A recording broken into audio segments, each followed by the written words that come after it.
തങ്കത്തളികയിൽ പൊങ്കലുമായി വന്ന തൈമാസത്തമിഴ് പെണ്ണേ, നിന്റെ അരഞ്ഞാണച്ചരടിലെ ഏലസിനുള്ളിൽ ആരെയും മയക്കുന്ന മന്ത്രമുണ്ടോ?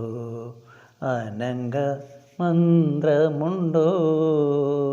തങ്കത്തളികയിൽ പൊങ്കലുമായി വന്ന തൈമാസത്തമിഴ് പെണ്ണേ,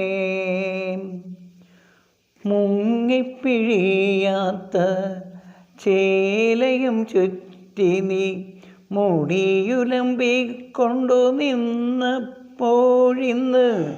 മുഖമൊന്നുയർത്താതെ മുങ്ങുമ്പോൾ പത്മതീർത്ഥത്തിലെ പാതി വിരിഞ്ഞൊരു പവിഴത്താമരയായിരുന്നു. കടവിൽ വന്നൊരു നുള്ളു തരാനെൻ്റെ കൈതരിച്ചു. തങ്കത്തളികയിൽ പൊങ്കലുമായി വന്ന തൈമാസത്തമിഴ് പെണ്ണേ,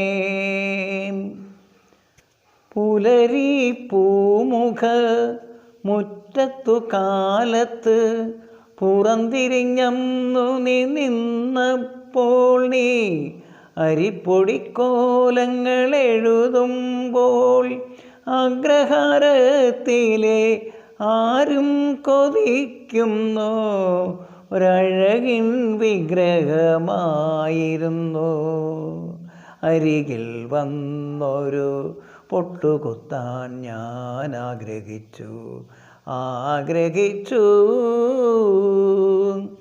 തുളുമ്പും പാൽക്കുടം അരയിൽ വെച്ചു നീ തൊടിയിലേക്കാകെയായി വന്നപ്പോൾ, നിന്റെ ചൊടികളിൽ കുങ്കുമം കുതിരുമ്പോൾ നിത്യരോമാഞ്ചങ്ങൾ കുത്തുന്ന കുമ്പിളിൽ നിറയെ ദാഹങ്ങളായിരുന്നു.